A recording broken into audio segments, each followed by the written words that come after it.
یہ عمل ہے تو چھوٹا، لیکن ایسا عمل ہے جو آپ کی تقدیر کو بدل سکتا ہے۔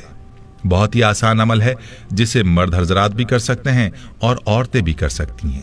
یہ عمل کیا ہے اور اس کی طاقت کیا ہے، اس حوالے سے آپ کو نبی کریم صلی اللہ علیہ وسلم کے دور کا ایک واقعہ سناتا ہوں۔ پیارے بھائیوں اور میری بہنوں، آپ نے اس ویڈیو کو بغیر اسکپ کیے دیکھنا ہے تاکہ آپ اس عمل کو اچھی طرح سے سمجھ سکیں۔ روایات میں آتا ہے کہ نبی کریم صلی اللہ علیہ وسلم نے اپنے ایک صحابی سے پوچھا کہ کیسے دن گزر رہے ہیں، تو صحابی نے عرض کیا، یا رسول اللہ صلی اللہ علیہ وسلم کیا بتاؤں، بہت ہی مفلسی اور غربت کے دن ہیں۔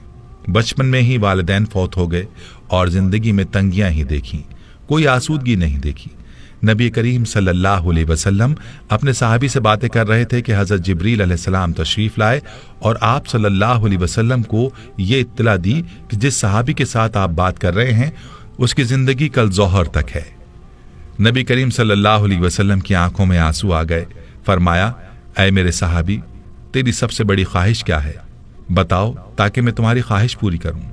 صحابی کی آنکھوں میں آنسو آ گئے اور بولا، یا رسول اللہ صلی اللہ علیہ وسلم، میں نے زندگی میں کبھی میٹھا نہیں کھایا اور میری خواہش ہے کہ میں زندگی میں میٹھا کھاؤں، اور دوسری خواہش یہ کہ مجھے زندگی میں نیک بیوی مل جائے تاکہ اس کے ساتھ آسودگی سے زندگی گزاروں۔ نبی کریم صلی اللہ علیہ وسلم نے حضرت ابوبکر، عمر اور حضرت علی رضی اللہ عنہم کو بلایا اور اس شخص سے پوچھا، کیا تمہاری نظر میں کوئی رشتہ ہے؟ تو اس نوجوان نے کہا، میرے چچا کی بیٹی ہے جو خوبصورت بھی ہے اور نیک بھی، لیکن میری غربت کی وجہ سے وہ مجھے نہیں پوچھتے۔ تو نبی صلی اللہ علیہ وسلم نے اس کے چچا کو بلایا اور فرمایا کہ تم اپنی بیٹی کا رشتہ اس صحابی کو دے دو جو تمہارا بھتیجا ہے، اور فرمایا کہ میں نے اس کا نکاح تمہاری بیٹی کے ساتھ کر دیا ہے۔ اب اللہ کے نبی صلی اللہ علیہ وسلم نے صحابی سے کہہ کر اس صحابی کو شادی کا انتظام کروایا اور حضرت ابوبکر صدیق رضی اللہ عنہ سے فرمایا کہ اس کے لیے میٹھا پکوائیں تاکہ صحابی کی میٹھے کی خواہش بھی پوری ہو سکے۔ یوں صحابی کی شادی ہو گئی۔ اس صحابی نے اپنا مکان پیش کیا۔ وہ صحابی اپنی دلہن کے ساتھ اس گھر میں چلے گئے، ان کو ضروری سامان بھی دے دیا گیا اور میٹھا بھی ان کے لیے پیش کیا گیا۔ اللہ کے نبی صلی اللہ علیہ وسلم نے ایک صحابی سے کہا، ظہر سے عصر تک اس گھر کے ارد گرد رہیں، اور جیسے ہی رونے کی آواز سنائی دے تو آپ صلی اللہ علیہ وسلم کو اطلاع دیں۔ وہ صحابی وہاں موجود رہے، لیکن کوئی رونے کی آواز نہ آئی، بلکہ خوشی اور ہنسنے کی آوازیں ہی سنائی دیں۔ عصر کے وقت اس صحابی نے نبی کریم صلی اللہ علیہ وسلم کو سارا ماجرا بتایا تو آپ صلی اللہ علیہ وسلم سجدے میں گر گئے اور اللہ رب العزت سے عرض کیا، یا اللہ، جبریل علیہ السلام نے تو مجھے اطلاع دی تھی کہ صحابی کی زندگی ظہر تک ہے، لیکن یہ کیا ماجرا ہے؟ تو غیب سے آواز آئی، اے میرے حبیب، تقدیر میں یہی تھا کہ اس کی زندگی ظہر کے وقت تک تھی، لیکن جب آپ نے اس کی شادی کی اور اس کی خواہش پوری کرنے کے لیے اس کے لیے میٹھا بھی بھیجا تو رات کو یہ صحابی کھانا کھانے کے لیے اپنی بیوی کے ساتھ بیٹھا، ابھی کھانا کھایا ہی نہیں تھا کہ دروازے پر فقیر نے آواز لگائی کہ میں بھوکا ہوں، اللہ کے نام پر کچھ دے دو۔ تو صحابی نے بیوی سے اجازت لے کر وہ سارا کھانا اس فقیر کو دے دیا، اور وہ میٹھا جس کی وہ خواہش رکھتا تھا وہ بھی اس نے فقیر کو دے دیا۔ جب فقیر کو اس نے کھانا دیا تو فقیر نے دعا دی کہ اللہ تمہاری جوڑی سلامت رکھے اور تمہیں زندگی میں خوشیاں عطا کرے۔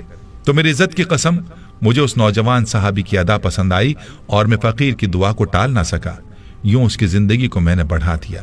تقدیر کا لکھا یہی تھا کہ اس نے ظہر کے وقت مر جانا تھا، لیکن صدقے نے اس کی جان بچا لی۔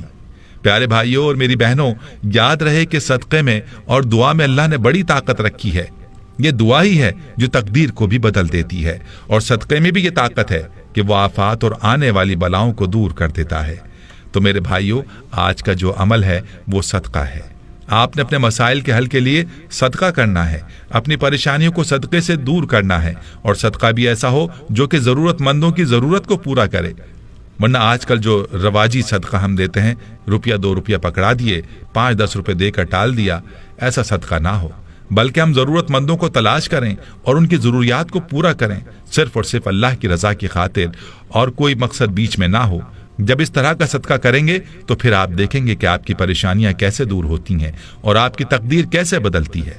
ہمیں چاہیے کہ اپنے ارد گرد رشتہ داروں میں دیکھیں کون ہے جو نادار ہے، جو مفلس ہے، اس کی مدد کریں، اور اپنے دروازے پر آنے والے فقیر کو ہم خالی نہ لوٹائیں بلکہ اس کی ضرورت کو پورا کریں۔ پھر دیکھیں کہ آپ کی پریشانیاں اور بیماریاں کیسے ختم ہوتی ہیں اور آپ کی آفات و بلیات سے کیسے حفاظت ہوتی ہے۔ پیاری بہنوں اور میرے بھائیوں، جب بھی آپ کو کسی پریشانی کا سامنا ہو تو صدقہ کر دیا کریں، اللہ کے فضل سے پریشانی دور ہو جائے گی۔ یہاں آپ کو صدقے کے چند فضائل بتاتا ہوں، ضرور ملاحظہ کیجیے گا۔ یاد رہے کہ صدقہ اللہ تعالیٰ کے غصے کو دور کرتا ہے اور بری موت سے بچاتا ہے، جیسے کہ ابو سعید خدری رضی اللہ تعالیٰ عنہ کہتے ہیں، رسول اللہ صلی اللہ علیہ وسلم نے فرمایا، پوشیدہ صدقہ اللہ تعالیٰ کے غضب کو ٹھنڈا کر دیتا ہے، صلہ رحمی عمر میں اضافہ کرتی ہے، نیک عمل آدمی کو برائی کے گڑھے میں گرنے سے بچاتا ہے۔ رواہ بہقی۔ ایک اور روایت میں آتا ہے کہ قیامت کے دن مومن اپنے صدقے کے سائے میں ہوگا، اور اسی حوالے سے مرزد بن عبداللہ رضی اللہ عنہ نبی کریم صلی اللہ علیہ وسلم کے بعض صحابہ سے روایت کرتے ہیں کہ انہوں نے رسول اللہ صلی اللہ علیہ وسلم سے سنا، آپ فرماتے تھے کہ قیامت کے روز صدقہ ایماندار کے لیے سایہ ہوگا۔ رواہ احمد۔ اور یاد رہے کہ معمولی چیز کا صدقہ بھی آگ سے بچا سکتا ہے، جیسا کہ پہلے بھی ذکر کیا گیا کہ ایک کھجور بھی اگر اخلاص کے ساتھ اللہ کی راہ میں دے دی جائے تو اس کا اجر بھی پہاڑ جتنا ہوگا۔ اور عدی بن حاتم رضی اللہ عنہ کہتے ہیں کہ میں نے رسول اللہ صلی اللہ علیہ وسلم کو فرماتے ہوئے سنا، جہنم کی آگ سے بچو، خواہ کھجور کا ایک ٹکڑا ہی دے کر بچو۔ بخاری۔ دوستو، معلوم ہوا کہ اللہ کی راہ میں دی ہوئی ایک کھجور بھی انسان کو جہنم کی آگ سے بچا سکتی ہے۔ ایک روایت میں آتا ہے کہ صدقہ گناہوں کو بجھا دیتا ہے۔ نبی کریم صلی اللہ علیہ وسلم نے فرمایا، صدقہ گناہ کو بجھا دیتا ہے جیسے پانی آگ کو بجھا دیتا ہے۔ ترمذی۔ دوستو، صدقہ دینے کا فائدہ ایسا ہے جو دوسروں سے بڑھ کر ہے۔ خود ہی سوچ لیجئے کہ پانی کس تیزی سے آگ کو بجھانے کا کام کرتا ہے، اور صدقے کی مثال بھی اسی طرح سے ہے کہ گناہوں کی آگ کو ایسے ہی بجھاتا ہے، یعنی مٹاتا ہے جیسے پانی آگ کو۔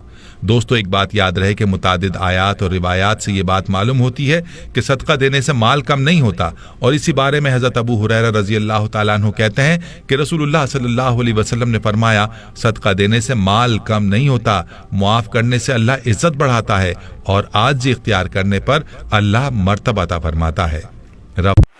پورا سننے کا بہت شکریہ۔ اللہ حافظ۔